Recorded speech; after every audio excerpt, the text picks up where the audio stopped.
Hello students, स्वागत है PW arts Hindi medium class 11 12 पे। मेरा नाम है अवनीश त्रिपाठी। कैसे हैं आप लोग? सफलता बैच की एक और बेहद इंपॉर्टेंट क्लास, लेक्चर नंबर 3। आज की टाइमिंग थोड़ी चेंज हो गई है, पर कोई बात नहीं, कभी कभी होता है। लेकिन आज के ये जो चैप्टर है, आज की जो ये क्लास है, ये बेहद इंपॉर्टेंट क्लास है। क्यों? क्योंकि जो समकालीन दक्षिण एशिया है, यानी कंटेम्प्रेरी साउथ एशिया है, ये एक बहुत ही इंपॉर्टेंट चैप्टर है समकालीन विश्व राजनीति में। जो आज की दक्षिण एशिया की स्थिति है, जिसमें अपना प्यारा भारत भी आता है, इस लिहाज से यह चैप्टर बहुत ही इंटरेस्टिंग हो जाता है और बहुत ही इंपॉर्टेंट हो जाता है। तो अब तक हम वर्ल्ड पॉलिटिक्स पर और सिनेरियो पर बात कर रहे थे, पर आज हम थोड़ा सा इंडिया को साथ लेते हुए, या एक ऐसे क्षेत्र की बात जहां पर इंडिया बहुत ही महत्वपूर्ण रोल प्ले करता है, उसकी चर्चा करेंगे। एक बार फटाफट से आप सब लोग आ जाइए। मुझे पता है आज थोड़ा सा और टाइम है, पर कोई बात नहीं। जो लोग भी आए, हेलो मानसी, हेलो करीना, कोमल, देविका, राजा, अनुष्का, गुड आफ्टरनून सबको, गुड आफ्टरनून। बाकी जो भी दोस्त हैं उनको बता देना यार, बुला लेना एक बार, इंफॉर्मेशन उनको भी पहुंच जाए। चलिए तो स्टार्ट करते हैं आज की ये इंपॉर्टेंट क्लास। सर मैराथन की पीडीएफ नहीं मिली, कौन सी मैराथन? सर मैं class 12 UP board Hindi medium के student. Okay Kaif Khan, welcome to the class, welcome. Good afternoon Tiger बेटा, गुड आफ्टरनून। चलिए Pardhi, good afternoon, good afternoon. मेरी बस आज ये क्लास 3 बजे हो रही है, फिर वो क्लासेस टाइमिंग पर होने लगेंगी। चलिए तो सबसे पहले प्यारे बच्चों, हम आगे बढ़ते हैं और सबसे पहले थोड़ा सा देखते हैं कि हम क्या क्या टॉपिक कवर करने वाले हैं, कौन कौन से इंपॉर्टेंट चीजों को आज के डेट में हम देखने वाले हैं। इसकी चर्चा हम लोग थोड़ी सी आज करेंगे। उसके बाद हम लोग इंपॉर्टेंट टॉपिक्स को डिस्कशन में ले आएंगे। सबसे इंपॉर्टेंट एक टॉपिक जो दिखाई पड़ता है वो है श्रीलंका का जातीय संघर्ष। अब इसमें ऊपर नीचे भी हम देख सकते हैं, कोई कभी हम श्रीलंका के जातीय संघर्ष की चर्चा यहां पर करेंगे। हम बात करेंगे नेपाल का लोकतंत्र, यानी कि नेपाल में कैसे राजतंत्र से लोकतंत्र में ट्रांजिशन हुआ, और आज भी आप जानते हो कि वहां एक अलग स्थिति बनी हुई है। बांग्लादेश का उदय कैसे हुआ? बांग्लादेश पहले कोई देश नहीं था, लेकिन कैसे एक नया देश बनकर आया। सर जो चैप्टर 2 के नोट्स हैं वो बहुत छोटे छोटे पॉइंट्स हैं सर, उसे कैसे? बेटा यही तो बात है, छोटे पॉइंटर से ही आप आंसर लिखना शुरू करिए। आप बड़े बड़े पैराग्राफ और पोथे के चक्कर में मत पड़िए। थैंक यू मानसी बेटा, थैंक यू। अभी तिवारी आर्टिस्ट, पीडीएफ बेटा, पीडीएफ हमारे, आप जानते हो कि पीडीएफ हमारे पीडब्ल्यू ऐप पर अवेलेबल होता है आपको। डीपीपी सबसे अच्छी बात है पीडब्ल्यू ऐप पर। अच्छा एक बात और, पीडब्ल्यू ऐप में जाया करो ना तो सीबीएसई सेलेक्ट किया करो, ठीक है? सीबीएसई जब सेलेक्ट करोगे और उसमें हिंदी मीडियम में जाओगे तो आपको ये सफलता वाला बैच फ्री में इनरोल हो जाएगा, और वहां आप फिर डेली प्रैक्टिस, पीडीएफ सब कुछ कर सकते हो। तो ये ध्यान रखना, कई बार स्टेट बोर्ड्स में हम जाके ढूंढते मिलता नहीं है, तो उसमें जाकर सीबीएसई वाले में सर्च करना। पाकिस्तान की अस्थिरता, राजनीतिक अस्थिरता खासकर की चर्चा करेंगे। उसके साथ हम चर्चा करेंगे थोड़ी सी सार्क यानी दक्षेश की, ठीक है? और भारत का इसमें क्या इंपॉर्टेंट रोल है, इसकी भी बातचीत करेंगे। तो आइए स्टूडेंट्स एक बार स्टार्ट करते हैं आज की क्लास, देखते हैं, समझते हैं। टेलीग्राम ज्वाइन नहीं हो रहा? अच्छा ठीक है, मैं बताता हूं। सर आप बहुत अच्छा पढ़ाते हो, थैंक यू रामू बेटा, थैंक यू। चलिए आगे देखते हैं, शुरू करते हैं आज की कहानी। सबसे पहले आप थोड़ा सा एशिया को देख लीजिए। यह है आपका एशिया, ठीक है? 7 कॉन्टिनेंट्स हैं, इन 7 कॉन्टिनेंट में एशिया सबसे बड़ा, जिसमें अगर आप देशों को देखना चाहें तो देखो रसिया का कुछ हिस्सा, फिर ये पूरा मध्य एशिया वाला, ये मध्य एशिया कहलाता है। ये सेंट्रल एशिया पूरा मामला है। ये इंडिया, वेस्ट एशिया है, ये मध्य एशिया है। ये आपका प्यारे बच्चों हमारा प्यारा भारत, और भारत के इर्द गिर्द के देश, ठीक है ये। और इसके अलावा ये दक्षिण पूर्वी एशिया है जो आपने आसियान में देखा था, और ये चाइना अलग, मंगोलिया ऊपर हो गया। अब प्यारे बच्चों आज की जो कहानी है, अभी तिवारी जी वेलकम वेलकम। आज की जो कहानी है मेरे प्यारे बच्चों, आज की जो कहानी है वो हम इस इलाके के इर्द गिर्द देखने वाले हैं। कौन कौन से देश इसमें आएंगे? तो इनमें ये प्यारे प्यारे देश यहां पर शामिल हैं। कौन कौन से देश प्यारे बच्चों? अपना प्यारा भारत, ठीक है? सबसे पहले इसमें सबसे महत्वपूर्ण भूमिका कौन निभाता है? भारत। इसीलिए जो दक्षिण एशिया का इलाका है मेरे प्यारे बच्चों, जो साउथ एशिया का इलाका है, इसे भारतीय उपमहाद्वीप भी कह दिया जाता है। भारतीय उपमहाद्वीप, ठीक है? इंडियन सब कॉन्टिनेंट भी कहा जाता है, क्योंकि 3 तरफ से पानी से घिरा हुआ है। इस इलाके को समझना भी बहुत इंपॉर्टेंट है प्यारे बच्चों अपने आप में, कि यह इलाका कितना महत्वपूर्ण है, यह भी अपने आप में जरूरी है। क्योंकि इस इलाके को आप देखोगे तो जो पूरा दक्षिण है, यहां पर आपको प्यारे बच्चों बंगाल की खाड़ी, पूरा समुद्र दिखाई पड़ेगा, ठीक है? ये बंगाल की खाड़ी, मतलब यहां ये पूरा बंगाल की खाड़ी है। यहां पर प्यारे बच्चों ये पूरा आपका क्या है? हिंद महासागर, इंडियन ओशियन। तो दक्षिण में पूरा हिंद महासागर है, ठीक है? उसके बाद इधर आप देखोगे तो ये अरब सागर आपको दिखाई पड़ेगा, अरब सागर, है ना? तो आपको अलग अलग प्यारे बच्चों अलग अलग आप देखोगे तो आपको यहां पर भौगोलिक स्थितियां दिखाई पड़ेंगी, है ना। अगर मैं एक बार रेड से भी आपको लिख दूं तो इधर आपको क्या है, अरब सागर, अराबियन सी, ठीक है। यहां पर आपको इंडियन ओशियन यानी कि हिंद महासागर, ठीक है। और यहां आपको बे ऑफ बंगाल, बंगाल की खाड़ी, ठीक है, ठीक है। और ऊपर ये प्यारे बच्चों जो इलाका यहां पर है, ये पूरा आपको हिमालय उत्तर में दिखाई देगा, हिमालय, ठीक है। तो ये जो दक्षिण एशिया का पूरा इलाका है प्यारे बच्चों, वो उत्तर में हिमालय, दक्षिण में अरब सागर, हिंद महासागर, इस तरह के भौगोलिक स्थितियां हैं। और महत्वपूर्ण देशों की चर्चा, सबसे इंपॉर्टेंट क्या है प्यारे बच्चों, हां रिंकी बेटा खुश रहिए, माथा पटकिएगा, ज्यादा मत चोट ना लग जाए। अगर हम दक्षिण एशिया के देशों की चर्चा थोड़ी सी करें, ठीक है, अगर हम दक्षिण एशिया के देशों की चर्चा करें, दक्षिण एशिया, सबसे पहले तो आपको यही समझना है कि दक्षिण एशिया में कौन कौन से देश आप चर्चा करके चल सकते हैं, ठीक है। तो कौन कौन से देश चल सकते हैं, एक तो सबसे पहले रख लीजिए अपना प्यारा भारत, ठीक है। भारत एक बहुत ही महत्वपूर्ण देश दक्षिण एशिया में, और भारत के इर्द गिर्द ही ये सारे देश हैं। और भारत तीन तरफ से पानी से घिरा हुआ है, इसलिए इसको हम क्या कह देते हैं, सब कॉन्टिनेंट, उपमहाद्वीप भी कह देते हैं। सर जी हमारी प्री बोर्ड एग्जाम की डेट शीट भी आ गई, अभी तो बहुत सारा सिलेबस बाकी। अरे फैजान आप करते रहो, क्यों टेंशन ले रहे हो। और प्री बोर्ड स्पेशल मैराथन भी कराने वाले हैं भैया, लो आप लोग, ठीक है। तो अब खुश हो जाओ, प्री बोर्ड एग्जाम शुरू होते ही मैराथन शुरू हो जाएंगे, जैसे हमने अर्धवार्षिक के लिए किया था ना। इस बार केवल क्वेश्चन ही कराएंगे, सिलेबस कंप्लीट करेंगे एक ही मैराथन में या 2 क्लासेस में, तो वो अलग प्लान है, उसकी टेंशन मत लीजिए। दूसरा प्यारे बच्चों बांग्लादेश, ठीक है। तीसरा प्यारे बच्चों नेपाल। चौथा प्यारे बच्चों भूटान। पांचवा श्रीलंका। छठा पाकिस्तान। सातवां मालदीव। और अब एक और देश, खास करके जब से दक्षेश में वो देश शामिल हो गया है, वो देश है अफगानिस्तान।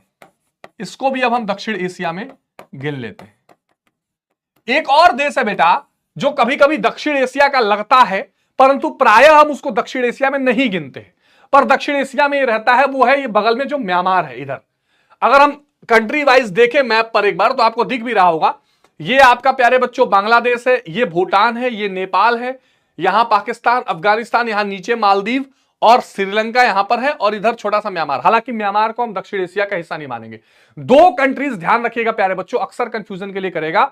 एक China, China is not a part of दक्षिण एशिया, चाइना दक्षिण एशिया का हिस्सा नहीं है, और नहीं म्यांमार को हम कंसीडर करते हैं, खास करके सार्क वाले कंडीशन में तो वैसे भी ध्यान रखिएगा। तो ये आप ध्यान रखिए, ठीक है। चलिए अब जरा सा हम लोग आगे चलते हैं प्यारे बच्चों। सबसे पहले जो हम कहानी शुरू करेंगे, वो शुरू करेंगे पाकिस्तान में सेना और लोकतंत्र। कहां से शुरू करेंगे प्यारे बच्चों, पाकिस्तान में सेना और लोकतंत्र से कहानी हम शुरू करेंगे कि पाकिस्तान में सेना, पाकिस्तान में लोकतंत्र, और खास करके प्यारे बच्चों जो यहां पर अस्थिरता, राजनीतिक अस्थिरता, राजनैतिक अस्थिरता, इसकी थोड़ी सी चर्चा करेंगे। प्यारे बच्चों आप जानते हो कि पाकिस्तान जैसी कोई चीज 1947 के पहले तो थी नहीं, ठीक है। 1947 से पहले, अवनीश सर की क्लास की बात ही अलग है। अरे भाई सर आप कहां से हो, यूपी, यूपी भाई, यूपी। चलो ग्रेट ग्रेट। तो आपने दोस्त कोई रह गया उसको बुला लेना भाई, आज थोड़ा क्लास अलग टाइम पे हो रहा है, तो फिर भी सैल्यूट है भाई, तुम लोग आ गए। अब ध्यान से पढ़ना, आज ये चैप्टर बड़े मजेदार तरीके से हम समझने वाले हैं, बिल्कुल भी टेंशन मत लेना। प्यारे बच्चों अब ध्यान से सुनना ये बात कि पाकिस्तान आप जानते हो कि 1947 में अस्तित्व में आया। इसको आजाद क्या बोलेंगे, इसका जो अस्तित्व है, जन्म ही है बेचारे का, वो कब है, 1947। 1947 में अस्तित्व में आने के बाद जो पूरी बागडोर रही है इस यहां की, वो जल्दी अयूब खान ने अपने हाथ में ले ली, है ना। सबसे पहले एक सैन्य शासन आया, पहले तो कुछ दिन जुल्फिकार अली भुट्टो भी रहे, सैन्य शासन, जुल्फिकार नहीं सॉरी, लियाकत अली, जुल्फिकार बोल दिया मैंने। लेकिन कहानी हमारी एनसीईआरटी से जहां शुरू होती है वो क्या है कि भैया यहां पर सैन्य शासन रहा किसका प्यारे बच्चों, अयूब खान। लेकिन जल्द ही इसने क्या कर लिया, अपना निर्वाचन करा लिया। क्या कर लिया, निर्वाचन करा लिया। और वहां का राष्ट्र प्रधानमंत्री बन बैठा। तो अयूब खान के हाथ में पहले सत्ता जाती है, और वो अयूब खान जो पहले सेना से ही जुड़ा हुआ था।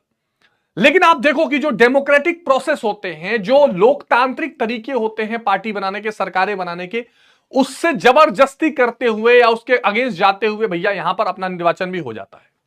और जल्दी ही प्यारे बच्चों, जल्दी ही यहां पर एक सैन्य शासक आता है, सैन्य शासक आता है, और उसका नाम होता है याहिया खान। अब आप नाम देखते जाओ, याहिया खान। ठीक है, ये याहिया खान क्या करता है, सरकार हटवा के खुद उस पर कब्जा कर लेता है। एक तरह से सीधा सीधा मिलिट्री रूल चलाने लगता है। और याहिया खान एक तरह का, जिसको कह सकते हो तानाशाह टाइप का शासक था। उसको बहुत ज्यादा डेमोक्रेटिक वैल्यूज, लोकतांत्रिक तौर तरीके और एंटी इंडिया तो बहुत माना जाता था उसको। तो याहिया खान जो है ये वहां के सत्ता पर काबिज होता है। लेकिन होता यह है कि 1971 में, 1971 में बांग्लादेश संकट आ जाता है। बांग्लादेश संकट, अभी बांग्लादेश संकट को हम चर्चा करेंगे। मतलब 1971 में होता यह है कि भारत और पाकिस्तान का युद्ध हो जाता है, जिसकी वजह से बांग्लादेश का जन्म होता है। 1971 में क्या होता है, भारत पाकिस्तान युद्ध, और यहां पर पाकिस्तान की हार होती है, नया देश बांग्लादेश बन जाता है, पाकिस्तान के दो टुकड़े हो जाते हैं। तो जनता का क्रोध याहिया खान के प्रति भड़कने लगता है। एक तरह से जनता नाराज होने लगती है। ठीक है, नहीं लेडीज नहीं है बेटा लेडीज नहीं है कोमल, ठीक है, जनता नाराज होने लगती है। तो इसको अपना पद छोड़ना पड़ता है, और यहां पर एक लोकतांत्रिक सरकार फिर बनती है। बीच बीच में देखिए, सैन्य शासन और लोकतंत्र दोनों बारी बारी, लोकतांत्रिक सरकार यहां पर बनती है प्यारे बच्चों। यहां पर क्या बनती है, लोकतांत्रिक सरकार। एक लोकतांत्रिक सरकार यहां पर बनती है, और इसका नेतृत्व करते हैं जुल्फिकार अली भुट्टो। कौन, जुल्फिकार अली भुट्टो। अब देखिएगा, कहानी अयूब खान से शुरू हुई, फिर याहिया खान पर आई, और अब जुल्फिकार अली भुट्टो आ गए। और 1971 से 77 तक इनकी सरकार चलती है। लेकिन प्यारे बच्चों, लेकिन इनसे भी गलती हो जाती है। इन्होंने एक ऐसे आदमी को सेना का प्रमुख बना दिया जिनसे उनको उम्मीद थी कि वो ऐसा नहीं करेगा जो याहिया खान जैसे लोग करते थे। इन्होंने बनाया जियाउल हक, ठीक है, जनरल जिया जिसे कहते थे, जनरल जिया। जनरल जिया को जनरल बनाया, और एक कानून भी बनाया था कि अगर कोई जनरल सेना जो है सरकार गिराना चाहेगा तो फांसी दे दी जाएगी। लेकिन यहां पर सब कुछ उल्टा हो गया। एक पुराना केस निकाला जनरल जिया ने, और अयूब खान को भैया हो गई, सॉरी माफ करिए, जुल्फिकार अली भुट्टो को हो गई फांसी। और शासन किसके हाथ में आ गया, हालांकि शासन आने के बाद हुआ, शासन किसका आ गया, 1977 में वहां पर आ गया जनरल जिया, जनरल जिया। और ये जो जनरल जिया है, ये तो कट्टर एंटी इंडिया था। और यहां पर फिर एक सैन्य शासन प्यारे बच्चों चलने लगा। क्या चलने लगा, सैन्य शासन चलने लगा। ठीक है, यहां पर सैन्य शासन चलने लगा। अब जनरल जिया का मामला भी कुछ दिन तक चला, लेकिन धीरे धीरे लोगों के नजर में ये भी, इसके खिलाफ भी गुस्सा भड़कने लगा। और अंत में फिर यहां पर प्यारे बच्चों, हालांकि इसकी डेथ भी हो गई थी, 1988 में फिर लोकतांत्रिक सरकार आई। और वो आई किसकी प्यारे बच्चों, जुल्फिकार अली भुट्टो की बेटी बेनजीर भुट्टो, बेनजीर भुट्टो। और इनकी पार्टी थी प्यारे बच्चों पाकिस्तान पीपल्स पार्टी, आज भी है बेनजीर भुट्टो पाकिस्तान पीपल्स पार्टी की। और उसके बाद कुछ दिनों तक, ध्यान से सुनिएगा, उसके बाद कुछ दिनों तक प्यारे बच्चों, एक तो पाकिस्तान पीपल पार्टी, और एक दूसरी पार्टी थी पाकिस्तान की मुस्लिम लीग, अभी भी उसकी सरकार है। और इसके लीडर हैं नवाज शरीफ, नवाज शरीफ। इन दोनों पार्टियों के बीच में सत्ता बदलती रहती थी, कभी बेनजीर भुट्टो, कभी नवाज शरीफ, वहां की बीजेपी कांग्रेस समझ लो। और प्यारे बच्चों 1999 तक ये इन दोनों के बीच में सत्ता चलती रहती थी, यानी कुछ दिन तक लोकतांत्रिक सरकारें वहां पर चली। लेकिन तभी एक और आर्मी का जनरल प्यारे बच्चों, ठीक है, एक और आर्मी का जनरल आता है। मैं आपके कमेंट्स देख रहा हूं बेटा, अभी रिप्लाई करता हूं। सर मैराथन क्लासेस की कब स्टार्ट होंगे, बेटा जल्दी बताया जाएगा आपको, है प्री बोर्ड के लिए वो प्लांट। तो नवाज शरीफ और बेनजीर भुट्टो के बीच में प्यारे बच्चों क्या चल रहा था, बार बार सत्ता का खेल चल रहा था। इसी बीच एक और शासक आता है, जनरल परवेज मुशर्रफ। अभी आपको सब रटना नहीं है, केवल आप पैटर्न देखते रहिए। जनरल परवेज मुशर्रफ, और जनरल परवेज मुशर्रफ ने एक बार फिर यहां पे सैन्य शासन स्थापित किया और खुद को लेकिन क्या कर लिया, खुद को प्यारे बच्चों राष्ट्रपति घोषित किया, वो वहां का राष्ट्रपति बन गया। तो जनरल परवेज मुशर्रफ जो है 2002 तक राष्ट्रपति रहा, और इसी जनरल परवेज मुशर्रफ के कारण प्यारे बच्चों 1999 में कारगिल युद्ध भी हुआ था। क्या हुआ था? कारगिल युद्ध भी इसी जमाने में हुआ था। कारगिल युद्ध, यही जनरल था, ठीक है। और ये अब पाकिस्तान का राष्ट्रपति बन बैठा, और 2008 तक प्यारे बच्चों इसी का शासन चलता रहा। 2008 के बाद दोबारा कहने सुनने के लिए लोकतंत्र पाकिस्तान में आया, लेकिन वहां की सरकारें 5 साल पूरा नहीं कर पाती, और फिर नवाज शरीफ प्रधानमंत्री बने, बीच में कई फिर लोग आए, फिर इमरान खान की एक पार्टी आई, वो प्रधानमंत्री बने, और प्रेजेंट में मुस्लिम लीग की ही सरकार है, शहबाज शरीफ प्रधानमंत्री हैं। लेकिन आपको एक बेसिक चीज क्या देखने को मिली, आपको एक कॉमन चीज क्या देखने को मिली प्यारे बच्चों? आपको एक कॉमन चीज देखने को यह मिली कि पाकिस्तान में राजनैतिक अस्थिरता हमेशा देखने को मिली है। राजनैतिक अस्थिरता देखने को मिली है, और इसको कहा गया संविधानवाद से खिलवाड़। संविधानवाद से खिलवाड़ प्यारे बच्चों, बहुत इंपॉर्टेंट है ये। संविधानवाद से खिलवाड़ देखने को मिला। संविधानवाद का मतलब क्या है? संविधान सुप्रीम रहेगा, संविधान सबसे प्रमुख रहेगा, लेकिन जब संविधान को सेना या राजनेता अपने हिसाब से कुचलने लगे, अपने हिसाब से चलाने लगे, तो उसको क्या कहा जाएगा मेरे प्यारे बच्चों? संविधानवाद से खिलवाड़ कहा जाएगा। और वही संविधानवाद सरेंद्र, हाँ चलेगा बेटा सर, कारगिल युद्ध को डीप से समझा दो। अच्छा मोनिका, भी उस पर चर्चा करता हूं, हालांकि हमारा सिलेबस यहां नहीं है, लेकिन थोड़ा सा आपको बता दूंगा। तो राजनीतिक अस्थिरता, संविधानवाद से खिलवाड़ देखने को मिला। और अब सबसे इंपॉर्टेंट है कि इसका कारण क्या है, कि पाकिस्तान में ऐसा क्यों होता है। देखो एक बच्ची कह रही है कि सर कारगिल के बारे में बताओ। देखो कारगिल में यह हुआ था प्यारे बच्चों, कारगिल भारत और पाकिस्तान के बीच एक अघोषित युद्ध था। अघोषित युद्ध का मतलब क्या है? पाकिस्तान मानता नहीं है कि उसने कोई युद्ध किया है, वो तो कहता था अरे वो मुजाहिद लोग हैं, कश्मीर को मांगने वाले लोग हैं। हुआ क्या कि भारत में जो कारगिल की चोटियां हैं, या जो बहुत ऊंचाई पर चोटियां हैं, भारत और पाकिस्तान के बीच में एक समझौता हुआ था, शिमला समझौता 1972 में। और इसमें यह कहा गया था कि जब बहुत ठंड पड़ती है तो हमारे सैनिकों को उस बंकर में रहना पड़ता है, तो चलो हम लोग डिसाइड करते हैं ठंडियों में अपने सैनिकों को नीचे उतार लेंगे, फिर गर्मियों में जाके रहेंगे, कोई किसी को नुकसान नहीं पहुंचाएगा। हां काजी बेटा बिल्कुल। तो अब यह मामला चल रहा था, लेकिन 1999 में नालायकों ने क्या किया कि वहां पर क्या किया, जब सेना नीचे उतरी थी भारत की, जाके बंकर्स में आतंकवादी और पाकिस्तान की सेना दोनों बैठ गए, और जब भारत की सेना ऊपर जाने लगी तो उनको गोलियां मारने लगे। यहीं से युद्ध शुरू हुआ, और ये एक तरह का जिसको कहते हैं कि कायराना युद्ध था, क्योंकि सोचो पाकिस्तान ने अपने सैनिकों की लाशें उठाने से भी मना कर दिया, बोला कि नहीं नहीं ये तो हमारे सैनिक नहीं है, हमें इनसे कोई लेना देना नहीं है। तो ये कारगिल युद्ध था। अब प्यारे बच्चों कारण इसका क्या है, इस राजनीतिक स्थिरता का? एक तो कारण क्या है प्यारे बच्चों? सेना का हस्तक्षेप। सेना का हस्तक्षेप, ठीक है। एक जो कारण दिखाई पड़ता है राजनीतिक अस्थिरता का, या जो पॉलिटिकल इनस्टेबिलिटी है वहां पर, उसका कारण यह कि भाई वहां पर क्या है, सेना का बहुत ज्यादा बहुत बड़ा हस्तक्षेप है। सेना हर चीज में इंटरफेयर करती है, सेना हर चीज में घुसना चाहती है। यह क्या है? एक बहुत बड़ा प्यारे बच्चों क्या है इसका इंटरफेरेंस है, या एक बहुत बड़ा इसका कारण है। दूसरा कारण क्या है प्यारे बच्चों? सेना के हस्तक्षेप के अलावा दूसरा कारण क्या है? अभिजनों का प्रभाव। अभिजन क्या है? जो बड़े बड़े पैसे वाले लोग हैं, बड़े बड़े जमींदार हैं, बड़े बड़े मतलब एक तरह से कह सकते हो पूंजीपति हैं, उनका एक कंट्रोल रहता है सरकार पे। और तीसरा धर्म गुरुओं का हस्तक्षेप।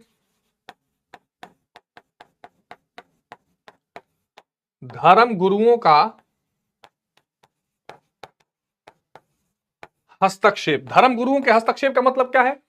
जो प्यारे बच्चों जो पाकिस्तान में मौलवी हैं, धर्मगुरु हैं, वो बताते हैं सरकार को कैसे चलना चाहिए, वैसे चलना चाहिए। तो इन सब कारणों के वजह से पाकिस्तान में एक राजनीतिक अस्थिरता देखने को मिलती है। हाँ बेटा कारगिल वाला क्या कह रहे हो? हाँ, तो ये पाकिस्तान में आपने देखा कि कैसे शासन व्यवस्था वहां पर बार बार जो है डिस्टर्ब होती है, कैसे शासन व्यवस्था वहां पर बार बार राजनीतिक अस्थिरता का शिकार रही है। अब यहां से हम दक्षिण एशिया के एक और महत्वपूर्ण देश में चलेंगे, और वो देश है प्यारे बच्चों बांग्लादेश में लोकतंत्र। ठीक है, और बांग्लादेश में लोकतंत्र की तो बात होगी ही, इसके साथ साथ बांग्लादेश के उदय की कहानी भी हम यहां से देखते हुए चलेंगे। चलिए, हेलो बेटा, हेलो हेलो। हाँ, मुस्कान स्कूल के, चलो आगे देखते हैं। अब देखो प्यारे बच्चों, आप जानते हो कि 1947 में दो देश बनाए जाते हैं, भारत और पाकिस्तान। मतलब भारत से अलग करके पाकिस्तान हो गया। अच्छा, इस पाकिस्तान के दो हिस्से थे। ठीक है, इस पाकिस्तान के दो हिस्से थे प्यारे बच्चों। अब बंटवारा किस नाम पे हुआ वो तो हम राष्ट्र निर्माण की चुनौतियों में डिटेल में देखेंगे। अभिजन बेटा जिनके पास बहुत पैसा है, पूंजी है, आगे बात समझ में। प्यारे बच्चों, पाकिस्तान में अगर आप देखोगे तो पाकिस्तान में एक था पश्चिमी पाकिस्तान, पश्चिमी पाकिस्तान जो आज का पाकिस्तान है, जो आज है, कल होगा कि नहीं होगा भगवान जाने। एक है पूर्वी पाकिस्तान, ठीक है, जो आज का बांग्लादेश है। ठीक है, अब समस्या क्या थी? समस्या यह थी कि जो पश्चिमी पाकिस्तान के लोग थे वो पूर्वी पाकिस्तान के लोगों को बहुत सुपीरियर नहीं समझते थे। कारण क्या था मैं भी बताऊंगा। दिक्कत यह थी कि पश्चिमी पाकिस्तान में बोली जाती थी उर्दू, और पूर्वी पाकिस्तान में बोला जाता था बांग्ला। अब ये जो उर्दू बोलने वाले लोग थे, इनको लगता था कि वही महान पाकिस्तानी है, वही बड़े पाकिस्तानी है, वही बड़े मुसलमान हैं। ये पूर्वी पाकिस्तान के लोग तो कुछ नहीं हैं। और पूर्वी पाकिस्तान के लोगों को उनका हक, अधिकार या राजनीतिक जो स्थान होना चाहिए वो देने के लिए तैयार नहीं थे। उनको लगता था कि पूरा जो पाकिस्तान है वो हमेशा पश्चिमी पाकिस्तान के लोगों को ही, प्यारे बच्चे, उनके कंट्रोल में रहना चाहिए। ठीक है, यस सर। सर हिंदी और इंग्लिश की क्लास, बेटा इंग्लिश की क्लास तो हर संडे हुआ करेगी। अब प्यारे बच्चों जरा पूर्वी पाकिस्तान, इस शख्स को आप देखिए, ये शख्स थे शेख मुजीबुर रहमान। शेख मुजीब इनको कहते थे। आगे देखते हैं। अब जरा पूर्वी पाकिस्तान की कहानी देख लीजिए। पूर्वी पाकिस्तान में क्या था, एक पॉलिटिकल पार्टी थी जिसका नाम था आवामी लीग। आवामी लीग, और यहां पर लीडर थे शेख मुजीबुर रहमान।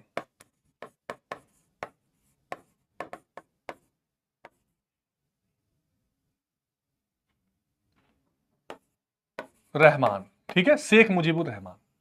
और शेख मुजीबुर रहमान जो है वो लगातार बांग्लादेश के हक अधिकार के लिए लड़ाई लड़ रहे थे। लगातार, मैंने आपको यहां पे तस्वीर दिखाई, ये शेख मुजीबुर रहमान थे, और ये लगातार बांग्लादेशों के, बांग्ला स्पीकिंग लोगों के, प्यारे बच्चों, हक अधिकार के लिए लगातार क्या कर रहे थे, एक लड़ाई लड़ रहे थे।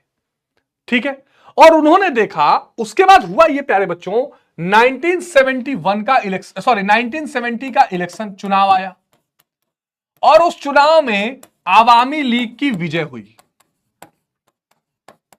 आवामी लीग की विजय हुई। अच्छा, हुआ यह कि आवामी लीग पूर्वी पाकिस्तान में तो जीत गई, और पाकिस्तान में एक नया संविधान बनाने वाला था। उस संविधान की सभा में भी आवामी लीग का बहुमत हो गया। मतलब अब ऐसा हो गया कि जैसा शेख मुजीबुर रहमान चाहते वैसा ही संविधान बनता। समझ रहे हो, जैसे पूर्वी पाकिस्तान में पूरा क्लीन स्वीप कर लिया आवामी लीग ने। और उसके बाद प्यारे बच्चों हुआ यह कि यहां पर शेख मुजीबुर रहमान की पार्टी को संविधान बनाने के लिए भी पूरा बहुमत मिल गया। लेकिन पश्चिमी पाकिस्तान के लोगों को यह पसंद नहीं आ रहा था मेरे प्यारे बच्चों। पश्चिमी पाकिस्तान के लोगों को यह कतई पसंद नहीं आ रहा था कि पूर्वी पाकिस्तान का कोई नेता या कोई पार्टी संविधान बनाने वाले मुद्दे पर अपना कंट्रोल बनाकर रखे। और इसलिए मेरे प्यारे बच्चों यहां पर क्या हुआ, शेख मुजीबुर रहमान को गिरफ्तार कर लिया गया। शेख मुजीब गिरफ्तार हो गए। ठीक है, आवामी लीग पर बैन लगा दिया गया, आवामी लीग प्रतिबंधित हो गया। ठीक है प्यारे बच्चों, आवामी लीग प्रतिबंधित हो गया। और प्यारे बच्चों यहां पर जनरल याहिया सारा चीजें कंट्रोल कर रहा था। जनरल याहिया ने मार्शल लॉ लगा दिया, यानी कि आर्मी का कानून लगा दिया। उसमें यह था कि अगर कोई भी विद्रोह करता है, कोई भी हमारे एक्शन के खिलाफ कदम उठाता है, तो प्यारे बच्चों उसको गोली मार दिया जाए। बहुत ही कठोर कानून। प्यारे बच्चों आप ये समझ लो कि बांग्ला लोगों को, बांग्ला में अत्याचार, बांग्ला लोगों का अत्याचार, ठीक है, एक तरह से कह सकते हो कि मर्डर, हत्या, हत्या कह सकते हो आप, जो बोलता था हत्या, लूटपाट, यहां तक कि पाकिस्तानी आर्मी ने रेप भी किए, बहुत ही संगीन आरोप लगे। और अब बांग्ला यानी पूर्वी पाकिस्तान के जो लोग थे वो बिल्कुल त्राही त्राही करके पुकारने लगे। बहुत सारे लोग भाग भाग के भारत में भी आ रहे थे। इंदिरा गांधी से भी लगातार मदद मांगी जा रही थी कि हमें बचाओ। और भारत की समस्या यह थी प्यारे बच्चों कि बहुत सारे बांग्लादेशी भाग भाग के घुसपैठिए की तरह से भारत में आते जा रहे थे। भारत को उनके अंदरूनी मामले में कोई दिलचस्पी नहीं थी, लेकिन भारत के लिए एक सुरक्षा का खतरा था कि अगर पूर्वी पाकिस्तान में ऐसा ही माहौल बना रहेगा तो बहुत सारे लोग भारत में आकर बस जाएंगे। बहुत सारे लोग भारत में आकर क्या करेंगे प्यारे बच्चों, बांग्लादेश से घुसकर यहां रहने लगेंगे। ठीक है, ओके राव साहब, ग्रेट ग्रेट, पढ़ाई पे ध्यान दो बच्चों। अब हुआ क्या प्यारे बच्चों, भारत ने मामले पर आवाज उठाई और उधर से पाकिस्तान ने भारत पर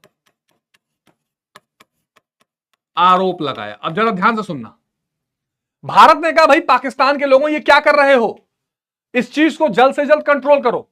पाकिस्तान ने कहा देखो देखो देखो ये इंडिया की चाल है, जैसा आप जी कहते हैं इंडिया ऐसा कर रहा है कि भाई इंडिया चाहता है कि बांग्लादेश भारत पाकिस्तान में फूट पड़ जाए, इंडिया चाहता है कि पाकिस्तान के लोग विद्रोही हो जाएं, तरह तरह की बात पाकिस्तान जो है करने लगा कि भारत ऐसा चाहता है। और अंत में प्यारे बच्चों क्या हुआ, भारत ने कहा जब तुम्हारी इच्छा है तो ऐसा ही कर देंगे। 1971 में भारत पाकिस्तान का युद्ध हुआ और प्यारे बच्चों वहां पर एक बांग्लादेशियों ने यानी कि पूर्वी पाकिस्तान के लोगों ने एक सेना बना रखी थी अपनी, जिसको कहते थे मुक्ति वाहिनी सेना। ठीक है, तो भारत की सेना और वहां की जो लोकल सेना थी मुक्ति वाहिनी सेना, वो दोनों आपस में मिल गए और पाकिस्तान की सेना के छक्के छुड़ा दिए। ठीक है, अंत में क्या हुआ, 93,000 सैनिकों ने आत्मसमर्पण किया प्यारे बच्चों। 93,000 सैनिकों ने आत्मसमर्पण यानी कि सरेंडर किया, भारत जंग जीता। ठीक है, भारत ने क्या जीता, जंग जीता। और खबर आई बधाई हो बांग्लादेश हुआ है, हे राजा जी तो वहां के लोगों ने गाना गाया, राजा जी ये करे तरह हल जरूरत, यानी कि ऐसा ही जरूरत था, बांग्लादेश का पैदा होना बहुत जरूरी था। बांग्लादेश के लोगों ने प्यारे बच्चों क्या किया, राहत की सांस ली। और प्यारे बच्चों यहां पर क्या हुआ, जैसे मैंने आपको कहा बांग्लादेश का उदय, बांग्लादेश का उदय हुआ। ठीक है, एक नया देश बांग्लादेश बना। समझ में आ रहा है? एक बार आप लोग कमेंट में आग वाग लगाते रहना, समझ में आएगा तो। ठीक है, हाँ सर ओके। भाई ये बाय वाला कौन है, बाय वाले को पहले बता दे रहा हूं, एग्जिट अलाउड नहीं है, केवल एंट्री अलाउड है क्लास में, चुपचाप बैठे रहो। हाँ हाँ टाइगर बेटा समझा रहा हूं। ओके, तो प्यारे बच्चों बांग्लादेश का उदय हुआ और ये देखिए यहां पर ये सरेंडर पे ये लोग ट्रीटी पे हस्ताक्षर कर रहे हैं। प्यारे बच्चों बांग्लादेश ने खुद को क्या कहा, धर्मनिरपेक्ष,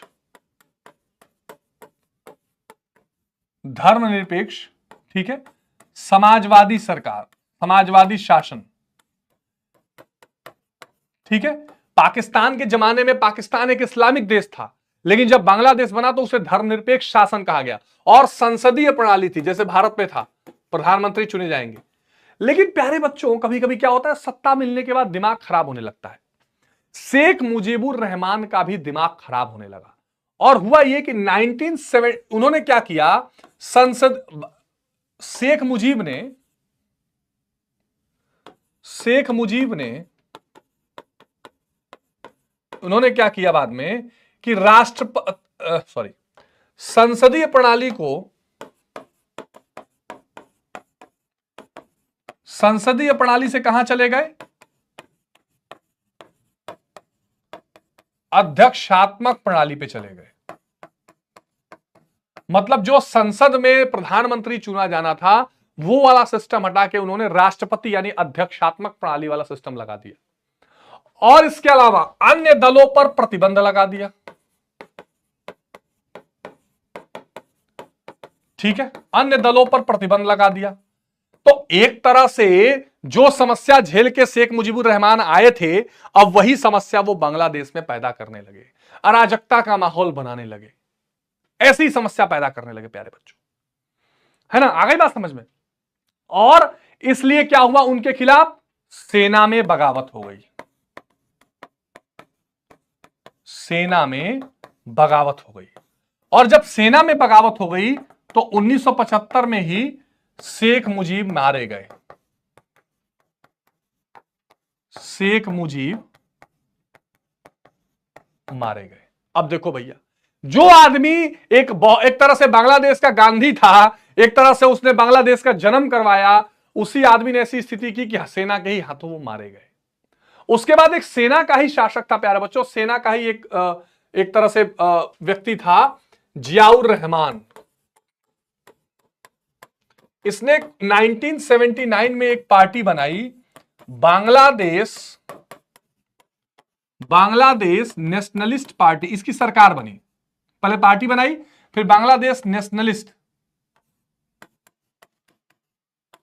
पार्टी, इसकी क्या बनी प्यारे बच्चों, सरकार बनी। लेकिन बाद में इसकी भी हत्या हो गई और उसके बाद एक जनरल इरशाद ने वहां पर सैन्य शासन किया। ठीक है, और फिर 1990 में चुनाव हुए, लोगों के आगे इनको झुकना पड़ा और बांग्लादेश में लोकतंत्र स्थापित हुआ। ठीक है, तो एक तरफ शेख मुजीबुर रहमान ने पार्टी बनाई, शेख मुजीबुर रहमान ने बांग्लादेश बनवाया, फिर वो प्यारे बच्चे प्रधानमंत्री बने, फिर बाद में राष्ट्रपति उन्होंने कर लिया, उसके बाद प्यारे बच्चे उनकी हत्या हो गई, फिर जियाउर रहमान और मोहम्मद इरशाद, ध्यान रखना, कुछ समय के लिए वहां पे सैन्य शासन भी चला। वर्तमान में अगर आप देखोगे, वर्तमान में तो वहां पर एक अंतरिम सरकार चल रही है, क्योंकि जो आवामी लीग की वहां पे प्रधानमंत्री थी शेख हसीना, उनको देश छोड़ के भारत भागना पड़ा है। ठीक है, देश छोड़ के भारत भागना पड़ा है, तो वहां पे एक बिना चुनाव के एक अंतरिम सरकार चल रही है, वहां के लोगों ने बगावत कर दिया, तो एक अंतरिम सरकार चल रही है, जिस अंतरिम सरकार को कौन लीड कर रहा है, अंतरिम सरकार को लीड कर रहे हैं मोहम्मद यूनुस। मोहम्मद यूनुस उसको लीड कर रहे हैं। क्लियर हो गई बात। यह है प्यारे बच्चों बांग्लादेश की कहानी। ठीक है, यह है प्यारे बच्चों बांग्लादेश की कहानी। आ गई बात समझ में। अच्छा, मैं एक चीज आपको और बता रहा था, ध्यान रखिएगा कि यहां पर जो युद्ध हुआ था और बांग्लादेश का उदय हुआ, तो इस यहां पर एक 1972 में शिमला समझौता भी हुआ। हालांकि वो भारत पाकिस्तान संबंध जब हम लोग विदेश संबंधों में करेंगे तो डिटेल में पढ़ेंगे। 1972 में एक शिमला समझौता हुआ था प्यारे बच्चों, एक शिमला समझौता हुआ था, जिसके तहत यह शिमला समझौता हुआ था किसके किसके बीच में, जुल्फिकार अली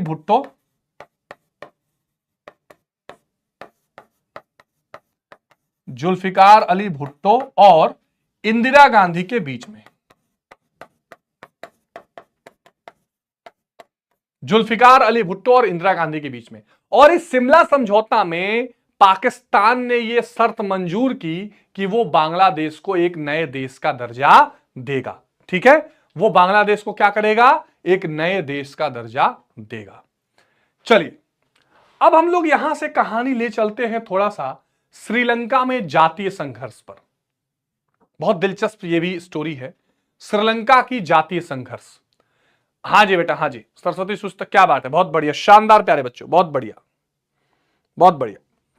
सर प्लीज बताओ ना कि आर्ट्स हिंदी मीडियम में उर्दू नहीं पढ़ाए। इब्राहिम बेटा नहीं, अभी उर्दू की क्लास तो नहीं चल रही है बेटा, ठीक है।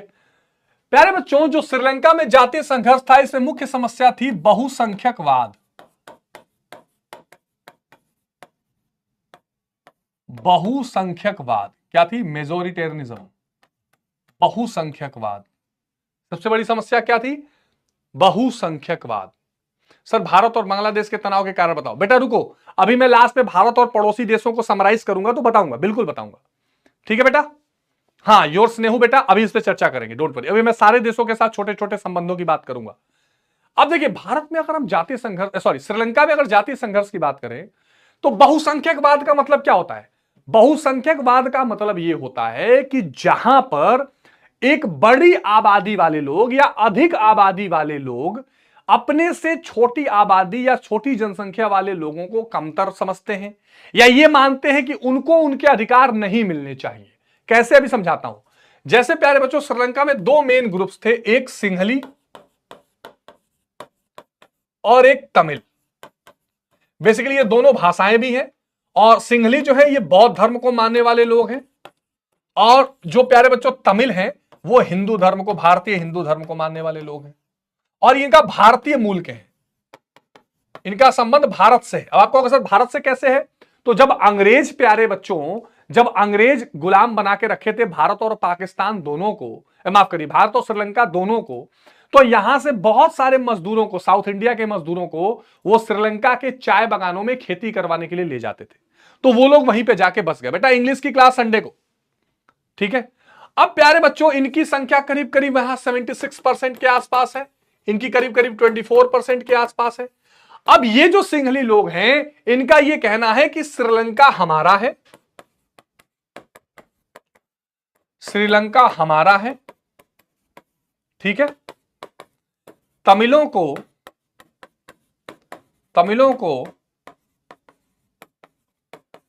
शैक्षणिक संस्थानों तथा नौकरियों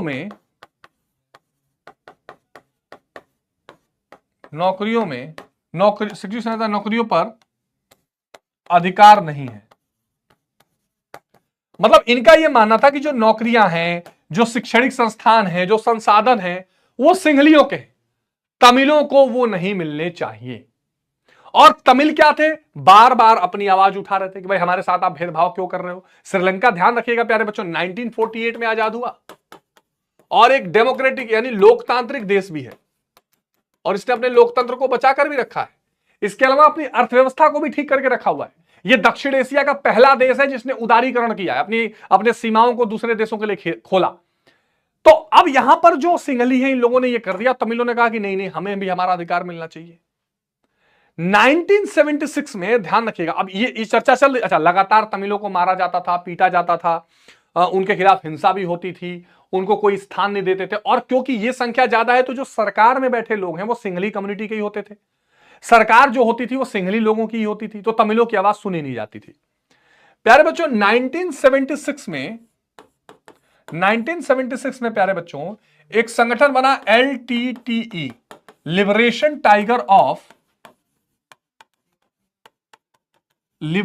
टाइगर्स ऑफ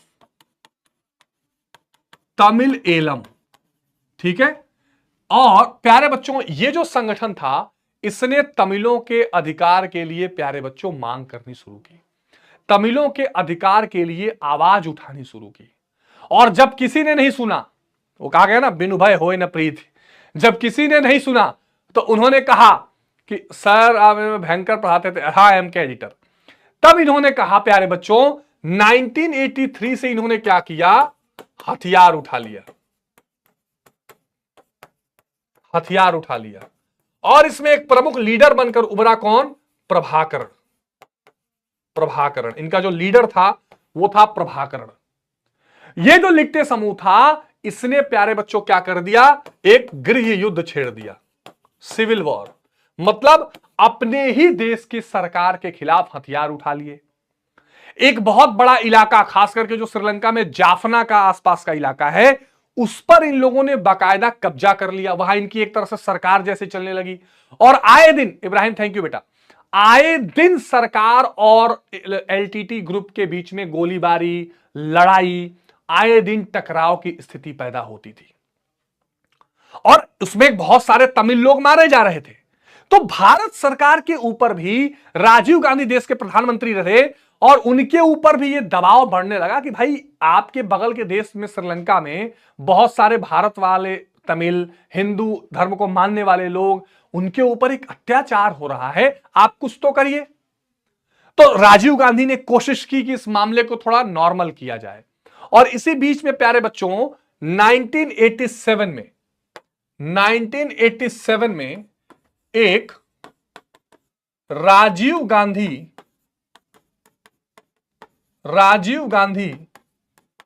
जयवर्धने, जो वहां के राष्ट्रपति थे, राजीव गांधी जयवर्धने समझौता हुआ। राजीव गांधी और जयवर्धने के बीच में समझौता हुआ और इस समझौते में क्या कहा गया? इस समझौते में यह हुआ कि श्रीलंका इस तरह के, जो श्रीलंका की सेना जो है वो इस तरह के हार्ड स्टेप एलटीटी पर नहीं उठाएगी और एलटीटी भी समर्पण करेगी।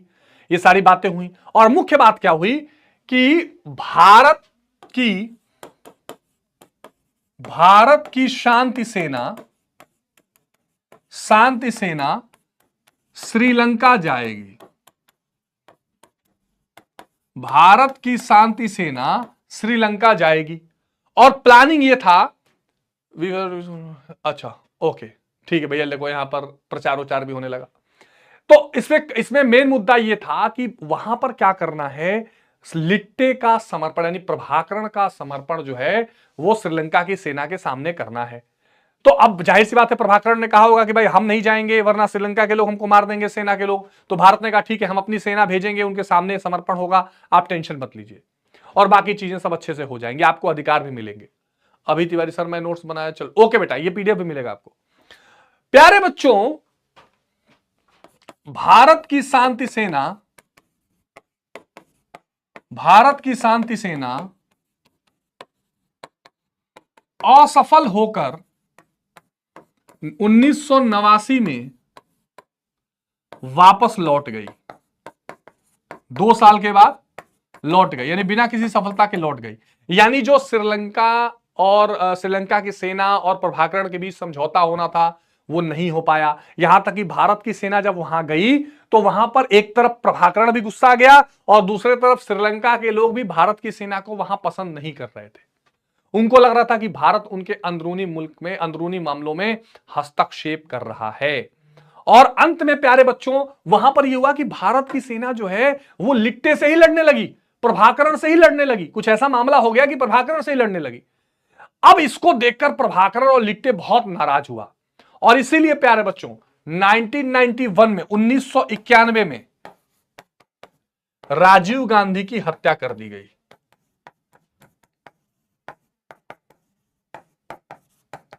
राजीव गांधी की हत्या कर दी गई 1991 में राजीव गांधी की हत्या कर दी गई। अभी एक वेब सीरीज भी आई है या मूवी आई है, Hunt the Rajiv Gandhi killer पे एक मूवी है, मद्रास कैफे, इन सब मूवीज में इसकी बहुत चर्चा हुई है। ठीक है सर, आपकी राइटिंग में अच्छा काजी नुमान, ठीक है। तो 1991 में राजीव गांधी की हत्या कर दी गई और अंत में प्यारे बच्चों 2009 में प्रभाकरण मारा गया और उसके बाद प्यारे बच्चों ये मामला थोड़ा शांत हुआ है। तो ये थी पूरे श्रीलंका के जातीय संघर्ष की कहानी। बात समझ में आई? तो एक बार कमेंट में आप लोग आग लगा दीजिए। सर चैप्टर नंबर 1 का सब्जेक्टिव, जितेंद्र सिंह अभी सब्जेक्टिव, सर क्लास कब तक चलेगी? बेटा ये चैप्टर हो जाए, 1 शॉट कर रहे हैं हम और हमारा आराम से अच्छे से करवा रहा हूं आपको, ठीक है, बिल्कुल डिटेल में समझा रहा हूं ताकि कोई समस्या ना आए आपको। इसके साथ देखो क्या करना है, मैं फिर बता रहा हूं, पीडब्ल्यू के ऐप में जाकर वहां पर क्लास 12 सीबीएसई सेलेक्ट करना, उसमें हिंदी मीडियम में जाना और हिंदी मीडियम में सफलता बैच में फ्री में इनरोल कर लेना और फिर वहां तुमको हर चैप्टर की वीडियो और वहां हमने डीपीपी हर चैप्टर के एमसीक्यू डाले, एमसीक्यू टेस्ट फ्री में दे देना और ये नोट्स भी मिलेंगे। तो बहुत मन से पढ़ाई करो और साथ में आपको एनसीईआरटी की स्टडी करते रहनी है। ठीक है, एनसीईआरटी की रीडिंग करते रहना, और आगे हम आपके लिए मैराथन भी कराने वाले हैं, तो सारी चीजें होने वाली है। चलिए, तो ये श्रीलंका के जातीय संघर्ष की कहानी थी जो हमने देखी, और अंत में जो हम सबसे इंटरेस्टिंग चीज पर पहुंचने वाले हैं वो है नेपाल में लोकतंत्र। क्या है प्यारे बच्चों? वो है नेपाल में लोकतंत्र। ठीक है, हम किसकी चर्चा करेंगे? नेपाल में लोकतंत्र की। अब नेपाल देखिए, नेपाल एक ऐसा देश, सर एंड, अरे नहीं, कहां एंड हुआ बेटा, कहीं क्लास एंड नहीं हुई है। चलिए प्यारे बच्चों, प्रारंभ से ही यहां पर क्या रहा है? राजतंत्र। प्रारंभ से ही राजतंत्र रहा है। नेपाल में क्या रहा है प्यारे बच्चों? शुरू से ही राजतंत्र का शासन रहा है, राजाओं का शासन रहा है। प्रारंभ से ही इसने अपने आप को हिंदू राष्ट्र घोषित कर रखा था, हिंदू राष्ट्र घोषित कर रखा था, और यहां पर राजा महाराजाओं का शासन रहा है। 1990 में, सर हम लोग हाफ ईयरली वाले का नोट्स नहीं मिल रहा है, अच्छा मैं दिखवाता हूं तमिल के बारे में। बेटा अभी तिवारी, जो तमिल लोग थे ना जो श्रीलंका में गए थे, वो भारत के ही तमिल लोग थे, दक्षिण एशिया के लोग, दक्षिण भारत के लोग थे, जो अंग्रेजों के शासन में वहां जाके बस गए थे। हाँ सौरभ सूर्यवंशी, 100% कराऊंगा। आगे हम लोगों की प्री बोर्ड के हिसाब से मैराथन होने वाली है। और एक बात और बता दूं, कल शाम को 6 बजे एक बहुत शानदार लाइव आने वाला है, तुम लोग को मजा ही आ जाएगा देख के। अब बताऊंगा नहीं, सब सरप्राइज है। चलिए चलें आगे, चले। देखो प्यारे बच्चों, 1990 में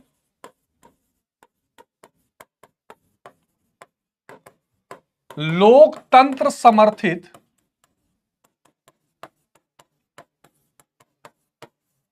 आंदोलन के चलते, ठीक है, नई सरकार और आंशिक लोकतंत्र लाना पड़ा राजा को। एक संसद भी बनानी पड़ी जिसका नाम राष्ट्रीय पंचायत था। देखो क्या हुआ, राजा का शासन चल रहा था 1990 में प्यारे बच्चों। हाँ काजी बेटा, 1990 में यह हुआ कि भाई लोकतंत्र लाओ, लोकतंत्र लाओ, ऐसे नहीं चलेगा। बहुत सारे साम्यवादी विचार, जो माओवादी थे, वहां माओवादी हमले भी हो रहे थे बहुत सारे, कि भाई हम अपने अधिकार लेकर रहेंगे, राजा का शासन नहीं चलने देंगे। तो 1990 के बाद राजा ने कहा कि ठीक है चलो एक संसद बना देते हैं, मतलब कि मेन तो हेड में ही रहूंगा, पर एक संसद भी रहेगी, वहां लोग चुन के आएंगे, डिस्कशन करेंगे, सरकार चलाने वाला काम करेंगे। लेकिन मेन राजा का ही शासन था। लेकिन इतने से वहां पर शांति नहीं थी, अभी भी वहां पर 3 हिस्से देश में हो गए थे।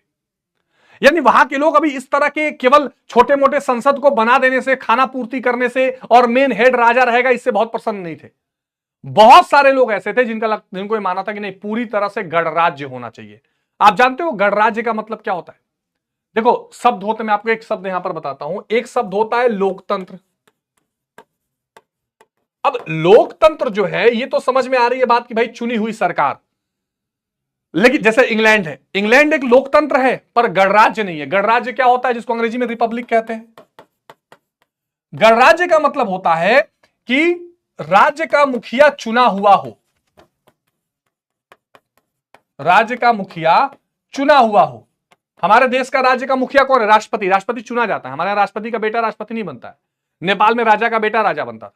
तो यहां पर छोटा मोटा संसद बना दिया गया, पर लोग इससे खुश नहीं थे। लोगों को यह था कि नहीं, हमें क्या चाहिए प्यारे बच्चों, हमें वहां पे एक तरह से लोकतंत्र नहीं, गणराज्य चाहिए। और नेपाल में त्रिकोणीय संघर्ष होने लगा। त्रिकोणीय संघर्ष, कौन कौन से 3 हिस्से थे, ध्यान से देखिएगा। एक तरफ थी राजा की सेना, एक तरफ थी राजा की सेना, दूसरे तरफ थी प्यारे बच्चों माओवादी, और तीसरे तरफ थे लोकतंत्र समर्थक।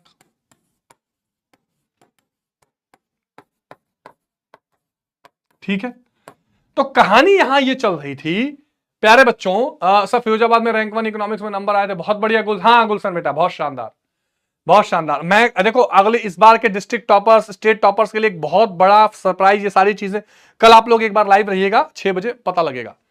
चलिए प्यारे बच्चों, राजा की सेना एक तरफ, दूसरी तरफ माओवादी जो कम्युनिस्ट विचारधारा के थे और जो हथियार उठा चुके थे कि हम तो जो है संसाधनों पर कब्जा करेंगे, हम राजा को भी मारेंगे, हम जो लोगों का शोषण करेगा उसको मारेंगे, जैसे हमारे नक्सलवादी होते हैं। और एक तरफ वो लोग जो चुपचाप समर्थन कर रहे थे, प्रचार कर रहे थे, या ये कह लो कि वो लगातार जो है प्रदर्शन कर रहे थे कि देश में और लोकतंत्र होना चाहिए। ये तीन हिस्से हो गए थे और स्थिति बहुत खराब हो चुकी थी। इसको देखते हुए 2002 में राजा ने संसद को भंग कर दिया, यानी जो एक टेम्पररी संसद बनाया गया था उसको भी भंग कर दिया। राजा ने संसद क्या किया? भंग कर दिया। उसने कहा कि नहीं, जो संसद चल रहा है, जो उसको लगा हम थोड़ा डराएंगे तो घर में छुप जाएंगे, कि जो थोड़ा मोड़ा संसद चल भी रहा है, जो थोड़ी बहुत पंचायत चल भी रही है, हम उसको भी खत्म करेंगे, चलने नहीं देंगे। तो प्यारे बच्चों 2002 में उसको भी समाप्त कर दिया गया। और जब इसको भी समाप्त कर दिया गया तो नेपाल में एक आवाज उठी कि नहीं, अब हम सबको एक होके राजा के खिलाफ मिलना पड़ेगा। भाविक बेटा, हैंड रिटन नोट्स मिल जाएंगे, इतिहास के मिले हैं, इसके भी मिलेंगे। अब हम लोगों को उठ के खड़ा होना पड़ेगा। और प्यारे बच्चों 2006 में एक 7 पार्टी अलायंस हुआ। 7 पार्टी अलायंस। इस 7 पार्टी अलायंस में प्यारे बच्चों नेपाल के 7 प्रमुख दल, जिसमें माओवादी कम्युनिस्ट पार्टी जो था वो भी शामिल था, सब लोग एक साथ आ गए। जो माओवादी थे उन्होंने हथियार छोड़ दिया, बाकी पार्टियां एक साथ आकर एक बहुत बड़ा लोकतंत्र के लिए प्रदर्शन करने लगी। लोकतांत्रिक, यही कह लो लोकतंत्र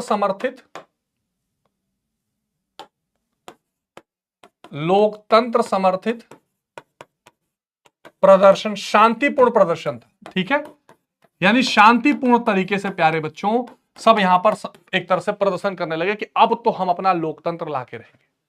खूब जोरदार प्रदर्शन हुआ। राजा ने कहा चलो ठीक है, हम तुम्हारा जो संसद मैंने हटाया था वो संसद खोल देता हूं। उन्होंने कहा नहीं, हमें गणराज्य से नीचे कुछ नहीं चाहिए, यानी अब हमें राजा का शासन नहीं चाहिए। अंत में राजा को झुकना पड़ा। 2008 में नेपाल एक गणतंत्र बना। 2008 में क्या हुआ? नेपाल गणतंत्र बना। और 2015 में प्यारे बच्चों नेपाल में नया संविधान लागू हुआ। नेपाल में नया संविधान प्यारे बच्चों लागू हुआ।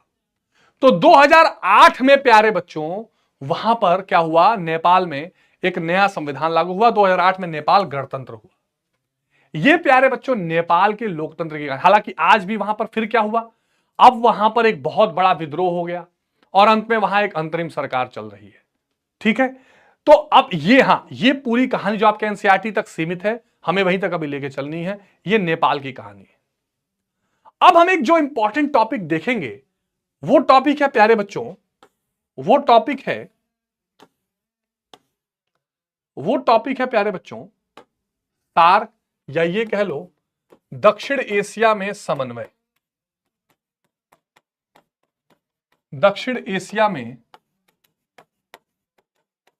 समन्वय। सवाल ये उठता है कि सर एक बात बताइए, क्या दक्षिण एशिया के देश, जैसे यूरोप में आप देखते हो यूरोपियन यूनियन है, दक्षिण पूर्वी एशिया में आसियान है ना, क्या दक्षिण एशिया के जो देश हैं उनका आपस में कोई तालमेल है? अगर आप इसका सीधा सवाल जवाब पूछोगे तो आपको दिखाई देगा कि एक्चुअली में दक्षिण एशिया में कोई बहुत तालमेल नहीं है। हाँ, एक पॉइंट मैं आपको बता देता हूं कि जो नेपाल का ये लोकतंत्र संविधान बना था, ये मैं पॉइंट आपको बताना भूल गया कि ये जो नेपाल में ये जो संविधान बना था प्यारे बच्चों, इस संविधान में जो है नेपाल एक इस्लामिक राष्ट्र नहीं, एक धर्मनिरपेक्ष राष्ट्र बनाया गया। ठीक है, एक धर्मनिरपेक्ष राष्ट्र बनाया गया। चलिए अब यहां वापस आते हैं। तो मैं आपके साथ ये डिस्कशन कर रहा था कि दक्षिण एशिया में क्या देशों के बीच में समन्वय है। दक्षिण एशिया में अगर आप देखोगे तो सबसे 2 महत्वपूर्ण जो बड़े बड़े देश हैं वो भारत पाकिस्तान है। और भारत पाकिस्तान का ही आपस में कैसा रिश्ता है ये तो देश का बच्चा बच्चा भी बता देगा। जब हम लोग भारत की विदेश नीति करेंगे तो उसमें हम लोग इसकी चर्चा भी करेंगे अलग से कि भारत पाकिस्तान के डिटेल में क्या रिश्ते हैं और किस तरह के रिश्ते हैं। बेटा इंग्लिश की क्लास संडे को होगी। लेकिन फिर भी थोड़ा बहुत समझबूझ बनाए रखने के लिए 1985 में इसकी स्थापना जो होती है, 1985 में इसकी स्थापना होती है और इसका जो मुख्यालय बनाया जाता है वो बनाया जाता है काठमांडू, नेपाल का काठमांडू। इसमें जो टोटल सदस्य होते हैं वो 8। कौन कौन से चर्चा करते हैं, लेकिन जरा सा इसका फुल फॉर्म भी देख लेते हैं। सार्क का फुल फॉर्म है south Asian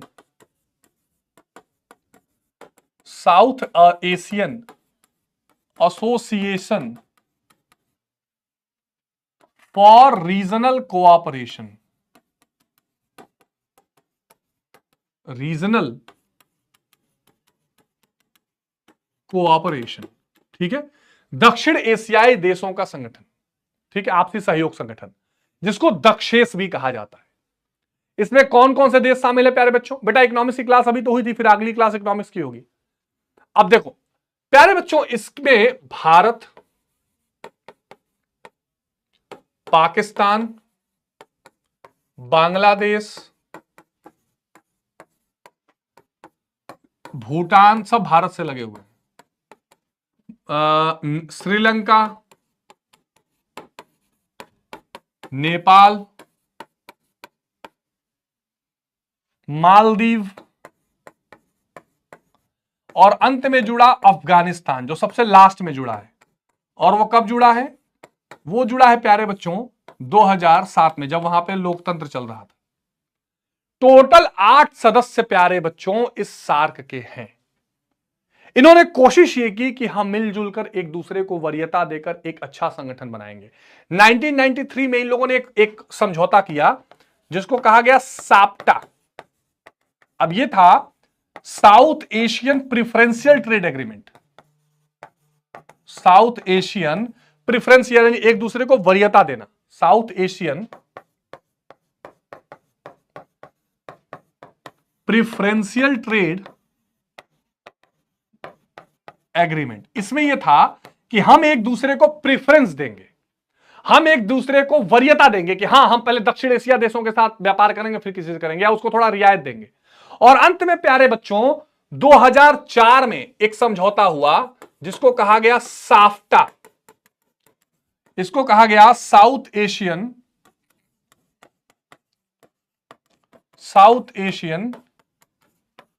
free trade area agreement. ठीक है, मतलब कि हम लोग बिना, जिसको कहते हैं ना कि सीमा शुल्क के बगैर, सीमा शुल्क को हटाकर एक व्यापार करेंगे। फ्री मतलब ये नहीं होता कि सामान फ्री में मिलता है, जो व्यापार करने में शुल्क एक देश दूसरे देशों को लगाते हैं उसके जगह पे होता है। एक बच्ची कह रही है सर आप सीयूटी की तैयारी कराओगे? 100% बेटा, उसके लिए नया धमाका होने वाला है बहुत जल्द। सर शिवांश सर से बोलेगी कल की क्लास का पीडीएफ। अच्छा मैं बोल देता हूं बेटा, ठीक है। अब प्यारे बच्चों एक चीज देखिएगा, ये प्रभावी हुआ 2006 में। ये जो साफ्टा है ये कब से लागू हुआ? 2006 से लागू हुआ। प्यारे बच्चों एक बात आप एक लाइन में नोट करके रखिएगा कि ये जो सार्क है या जो दक्षेस है वो बहुत प्रभावशाली नहीं है। दक्षेस एक तरह से असफल साबित हो रहा है, रुका हुआ है। क्यों रुका हुआ है? भारत पाक संबंधों के वजह से, भारत पाक संबंध के कारण। भाई इसमें दो प्रमुख देश है, भारत और पाकिस्तान, और जब इन्हीं दोनों देशों के बीच में संबंध अच्छे नहीं हैं तो फिर क्या ही काम करेगा दक्षेस। अंतिम जो इसकी शिखर सम्मेलन हुआ वो 2014 में हुआ काठमांडू में, ठीक है। तो ये इसका रीजन, ये इसका मुख्य धारा है। अब एक बच्चा जैसे भारत बांग्लादेश के बारे में पूछ रहे थे, उसमें मैं बता दूं कि भारत बांग्लादेश, अगर देखो भारत नेपाल के संबंध देखें बहुत अच्छे संबंध रहे, कोई दिक्कत नहीं रही है। भारत और पड़ोसी देशों की अगर मैं बात करूं, भारत एवं पड़ोसी देश, अब पाकिस्तान से तो अलग ही हम पूरा पढ़ेंगे, लेकिन मैं नेपाल और बांग्लादेश की चर्चा जरूर करूंगा। नेपाल बांग्लादेश, देखिए जहां तक सवाल नेपाल का है, संबंध हमेशा मधुर रहे हैं, ठीक है। आप जानते हो कि कहा जाता है कि नेपाल से भारत का रोटी बेटी का संबंध है। रोटी बेटी माने बहुत सारे लोग यहां रोजगार कमाने आते हैं, भारत की बहुत सारी शादियां नेपाल में होती हैं। तो एक, कोई बात नहीं बॉबी आरएस, तो बहुत अच्छा संबंध रहा है। लेकिन तनाव तब होता है जब नेपाल कभी कभी चाइना के करीब दिखाई पड़ता है। जब नेपाल की नजदीकी चाइना से बढ़ती है तब भारत और नेपाल के बीच में एक तनाव की स्थिति बनती है। तो ओवरऑल ये ठीक है।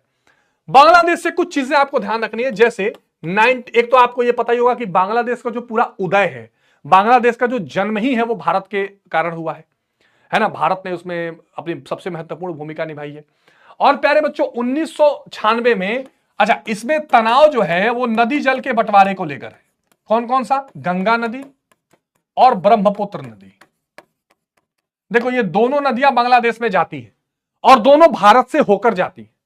कभी कभी अक्सर ये बांग्लादेश कहता है प्यारे बच्चों कि भाई जो भारत है वो जितना पानी या जिस तरह से पानी आना चाहिए बांग्लादेश में वो आने नहीं देता। ऐसा कभी कभी दबी सर में आरोप लगाता है। भारत कहता है कि ऐसा बिल्कुल नहीं है। और 1996 में एक फरक्का समझौता भी हुआ है दोनों देशों के बीच में, नदी जल के बंटवारे को लेकर फरक्का समझौता, याद रखना। अच्छा एक और चीज जो भारत अक्सर कहता है कि भाई बहुत सारे कट्टर इस्लामिस्ट जो है वो बांग्लादेश में कई बार उनको बांग्लादेश पनाह देता है, या बहुत सारे बांग्लादेश को लोग अवैध तरीके से भारत में आ जाते हैं। इस तरह की समस्याएं या इस तरह के मुद्दे भारत भी उठाता है। बांग्लादेश में कुछ इलाके हैं जैसे चटगांव में विद्रोह हुआ है ना, चटगांव विद्रोह बांग्लादेश में बहुत फेमस रहा है ना। तो इस चटगांव विद्रोह का आरोप बांग्लादेश कभी कभी भारत पर लगाता है कि भारत के भड़काने की वजह से ये विद्रोह हुए हैं। इसके अलावा बांग्लादेश में हिंदुओं पर अत्याचार, ठीक है, कई बार जो है भारत इस मुद्दे पर आवाज उठाता है कि हिंदुओं पर वहां अत्याचार हो रहा है, बांग्लादेश को इसका ध्यान रखना चाहिए। बांग्लादेश इस पे फिर चिढ़ता है कि आप क्यों बोल रहे हैं, आपसे क्या मतलब है। तो इस तरह की छोटे मोटे दोनों देशों के बीच में मुद्दे चलते रहते हैं, अदरवाइज संबंध ठीक है। तो यहां पर हम लोगों ने एक पूरे नरेशन में एक पूरे शॉर्ट टाइम में समझा कि भाई नेपाल का लोकतंत्र कैसे स्थापित हुआ, बांग्लादेश की स्थिति कैसे बनी, पाकिस्तान में संविधानवाद से खिलवाड़ कैसे हो रहा है, ठीक है ना, श्रीलंका का जातीय संघर्ष क्या था, और माफ करिए सार्क के बारे में भी हमने पढ़ाई की। अगर आपको ये बातें एकदम क्लियर लग रही हैं तो एक बार कमेंट सेक्शन में आग जरूर लगाइए। हिंदी की क्लास बेटा अभी देखनी पड़ेगी, किस दिन है, संडे को तो इंग्लिश की होगी। हाँ अर्धवार्षिक क्लास हुई है। और एक बात मैं बता दूं, आगे के प्री बोर्ड एग्जामिनेशन के लिए बाकायदा हम मैराथन आपको कराएंगे, ठीक है। आ गई बात समझ में? आज थोड़ी क्लास का टाइम चेंज हो गया था।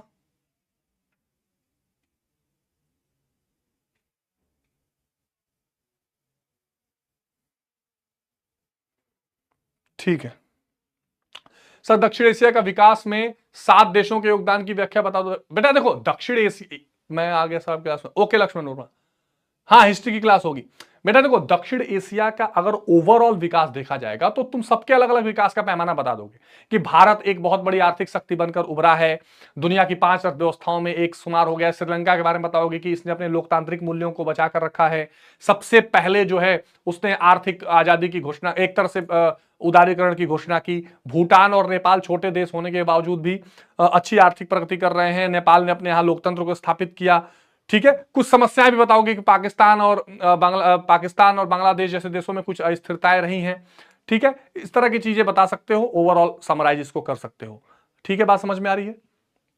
सब भारत और बांग्लादेश के बेटा बता तो दिया, तनाव नदी जल के बंटवारे के कारण, अवैध घुसपैठ के कारण, यहां पर स्पष्ट लिख दिया है मैंने, ठीक है, ये स्पष्ट लिख दिया। अच्छा एनसीईआरटी रीडिंग सबको करनी है, वैसे तो मैंने पूरा एनसीईआरटी छान के रख दिया लेकिन फिर भी सबको करनी है, ठीक है। आ रही बात समझ में?